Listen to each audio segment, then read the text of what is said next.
Quand on cherche à estimer une moyenne à l'aide d'un intervalle de confiance, bien entendu, on a ce qu'on appelle une marge d'erreur. C'est-à-dire que la moyenne qu'on essaye d'estimer, on donne un intervalle dans lequel cette moyenne-ci devrait se retrouver, et puis avec un certain niveau de confiance. Mais il y a quand même une marge d'erreur dans le fond, parce qu'on ne peut pas estimer avec certitude la vraie valeur de la moyenne.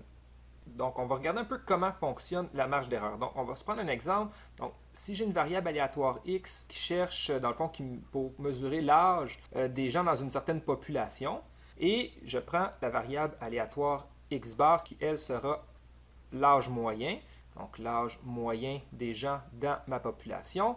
Alors ici, j'ai une certaine moyenne que je ne connais pas, que je cherche à estimer. Donc, la moyenne d'âge pour la population.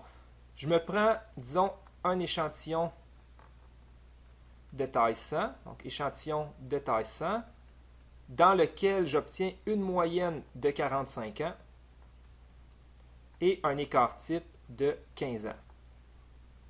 Alors, si je veux estimer la moyenne, dans le fond, je vais faire en fait 3 intervalles de confiance, puis je vais regarder ensuite comment on peut déterminer la marge d'erreur. Alors, premièrement, si je veux me faire un intervalle de confiance à 95%, alors je veux estimer la moyenne à l'aide d'un intervalle à 95%. Donc, je vais juste venir ici indiquer le seuil ici de signification, le niveau de confiance, donc à 95%. Alors, ou en fait, je vais peut-être faire un petit dessin ici, donc d'une loi normale, comme ceci, centré sur la moyenne.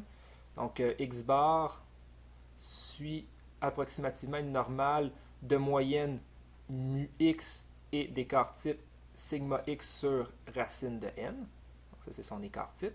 Alors, si je veux un intervalle de confiance à 95%, ça veut dire qu'il faut que, centré sur la moyenne, je vienne chercher ici, de là à là, donc dans le fond, de cette cote Z-ci à cette cote Z-ci, qui sont bien entendu symétriques par rapport au centre, donc 95%, ce qui veut dire, si je sépare en deux, 47,5 et 47,5%. Si je viens chercher ça dans ma table de loi normale, 47,5, on l'a ici, donc une cote Z de 1,96 ou moins 1,96. Alors, ça va être la moyenne de mon échantillon, moins 1,96, l'écart type, et de l'autre côté, la moyenne, plus 1,96 fois l'écart type. Maintenant, si je veux faire un intervalle de confiance, mais cette fois-ci avec un niveau de confiance de 90%. Donc, je vais venir l'écrire ici. Disons que je prends un niveau de confiance de 90%. Alors là, maintenant, entre mes deux barres, je ne vais plus obtenir 95%, je vais obtenir 90%. Donc, je vais venir en prendre un peu moins. Donc, comme ceci. Donc, peut-être comme ça, en jaune ici.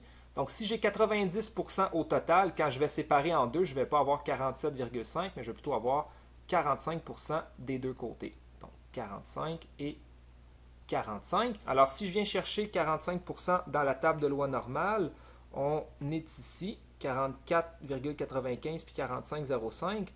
Donc ici, je vais venir chercher une cote Z avec une troisième décimale que je vais vous donner parce qu'on ne peut pas la déduire avec seulement la table qu'on a là, mais on va avoir une cote Z ici, là, donc au lieu d'être 1,96 et moins 1,96, on va avoir 1,645. Donc moins de ce côté-ci et de ce côté-ci 1,645. Et c'est exactement le même procédé. Alors la moyenne de mon échantillon, moins 1,645 fois l'écart type,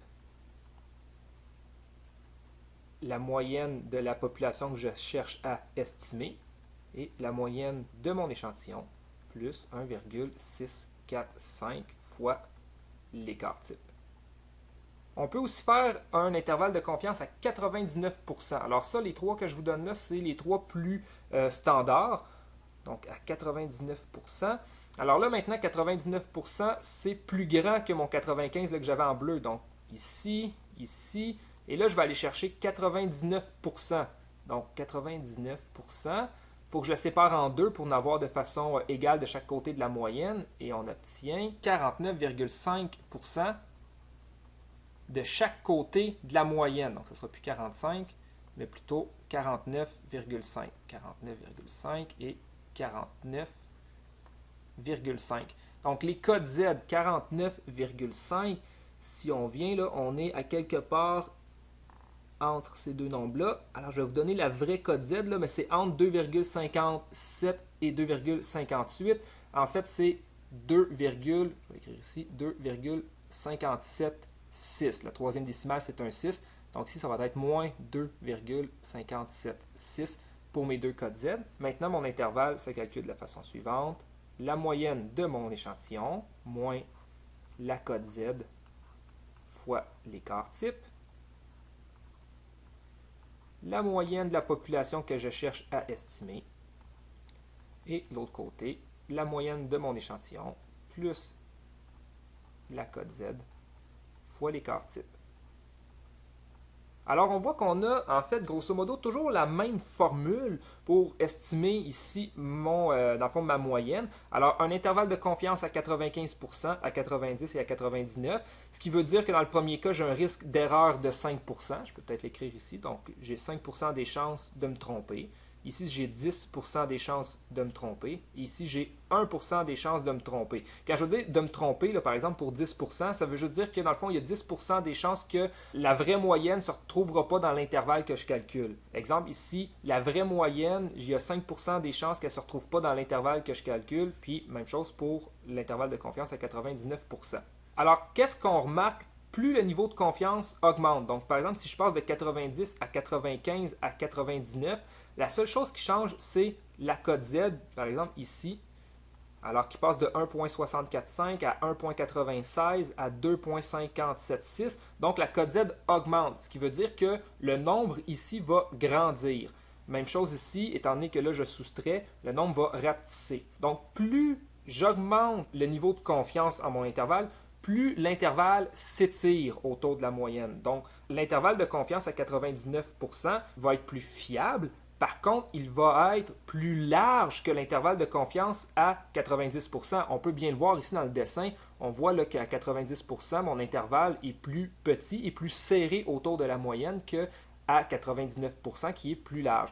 Donc, en augmentant le niveau de confiance, ce qui arrive, c'est que je diminue la précision de mon intervalle. Si on remarque, tout est le temps pareil. C'est toujours la moyenne de l'échantillon moins une cote Z fois un écart type. Fait qu'en fait, si on remarque là, okay, ceci apparaît des deux côtés. Ceci, même chose pour l'intervalle de confiance ici à 90%. On a ce petit terme-ci qui apparaît des deux côtés. Et même chose ici pour l'intervalle de confiance à 99%. Et donc, les choses que je viens d'encadrer, c'est ce qu'on appelle la marge d'erreur. Donc, on va souvent la noter ME pour marge d'erreur. Donc, en fait, on est capable de donner une formule un peu plus générale concernant nos intervalles de confiance. Donc, je vais me faire un peu de place. La marge d'erreur, qu'est-ce qu'on remarque? Il y a toujours l'écart type qui est présent et une cote Z. Fait qu'en fait, la marge d'erreur, on peut l'écrire de la façon suivante, c'est-à-dire c'est une cote Z fois l'écart type, puis la cote Z va dépendre du niveau de confiance que je veux donner. Et c'est toujours la même chose, c'est toujours la moyenne moins la marge d'erreur, donc x bar moins la marge d'erreur, la moyenne de la population que je cherche à estimer, et x bar plus la marge d'erreur. Donc, par exemple, dans mon exemple, si je cherche à construire un intervalle de confiance à 99%, donc la marge d'erreur, qu'est-ce qu'elle va être? La cote Z 2,576 fois l'écart type sigma x. Là, je ne le connais pas, donc je vais l'estimer avec l'écart type ici de mon échantillon. Alors, fois 15 sur la racine carrée de la taille de l'échantillon, donc sur racine carrée de 100. Quand on évalue ceci, on obtient une marge d'erreur de 3,864. Donc, 3,864. Donc, ça, c'est ma marge d'erreur.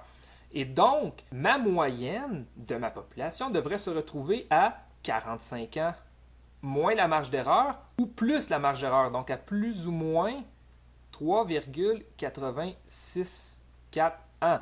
Donc, en fait, si je soustrais et j'additionne, on va obtenir quoi? On va obtenir, dans un premier temps, 41,136.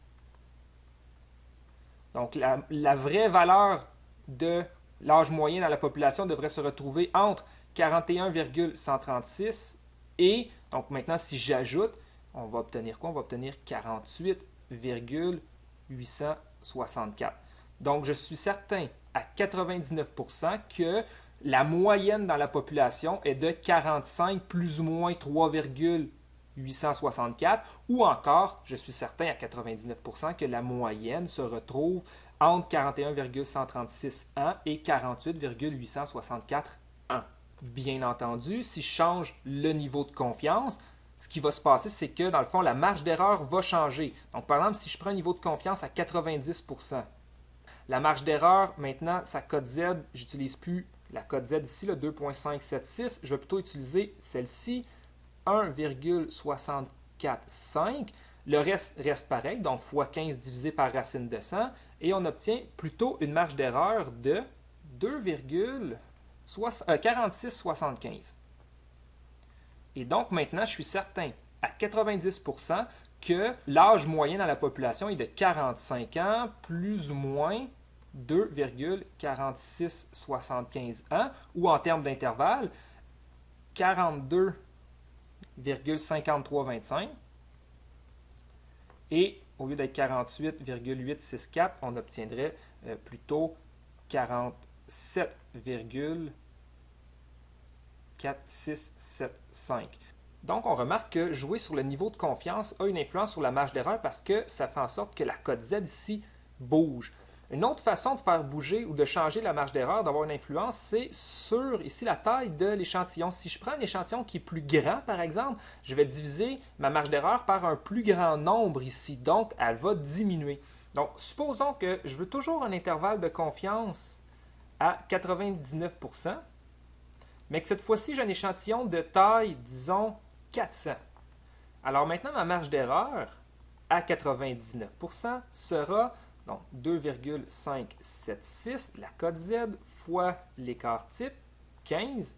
Et au lieu de faire la racine de 100, je vais faire la racine de 400, ce qui me donne une marge d'erreur de 1,93 ans. Alors on voit ici, j'avais au préalable 3,864 pour un intervalle de confiance à 99% avec un échantillon de taille 100. En ayant un échantillon 4 fois plus grand, j'ai réussi à diminuer ma marge d'erreur de 2. Donc ici, on a diminué la marge d'erreur de beaucoup. Par contre, ça me prend un échantillon qui est 4 fois plus grand. Une autre chose que je pourrais faire, c'est me donner un intervalle de confiance à 99%. Donc, je me fixe le 99% et je me fixe aussi une marge d'erreur. Donc, disons que je veux une marge d'erreur qui ne dépasse pas 1,2 ans. Alors, je connais la marge d'erreur, 1,2. Ici, je vais utiliser la formule qui est ici, égale à la cote Z, donc 2,576, parce que je veux un intervalle de confiance à 99%. Je multiplie par l'écart type dans mon échantillon. Et là, je ne connais pas encore la taille de l'échantillon. Alors, je vais la déterminer. Alors, on isole. Fait que dans le fond, ici, ce qu'on va faire, c'est qu'on va multiplier par racine de n des deux côtés. Et on va diviser par 1,2 des deux côtés. Ce qui va faire en sorte que l'on obtient la chose suivante. Donc, à gauche, on va obtenir racine de n qui va être égale à 2,576 fois 15 divisé en 1,2. Et maintenant, pour obtenir n, ce qu'on va faire, c'est qu'on va mettre au carré des deux côtés. Et donc, on obtient que n doit être égal à 1036,84. Comme il s'agit d'unités statistiques et que je veux une marge d'erreur qui ne dépasse pas 1,2, je vais prendre le nombre entier suivant, donc 1037. Alors, si je prends un échantillon de taille 1037, eh bien, à 99%, je devrais avoir un intervalle de confiance à 99% et une marge d'erreur de 1,2 ans. Alors, il y a plusieurs façons de travailler avec la marge d'erreur. On peut ou bien se fixer ici, modifier plutôt le niveau de confiance, donc ça change la cote Z. On peut modifier ici la taille de l'échantillon pour constater la marge d'erreur, ou encore on peut se fixer une marge d'erreur, se fixer un niveau de confiance et puis déterminer la taille d'échantillon que j'ai de besoin pour pouvoir accomplir, en fait, pour avoir la marge d'erreur désirée.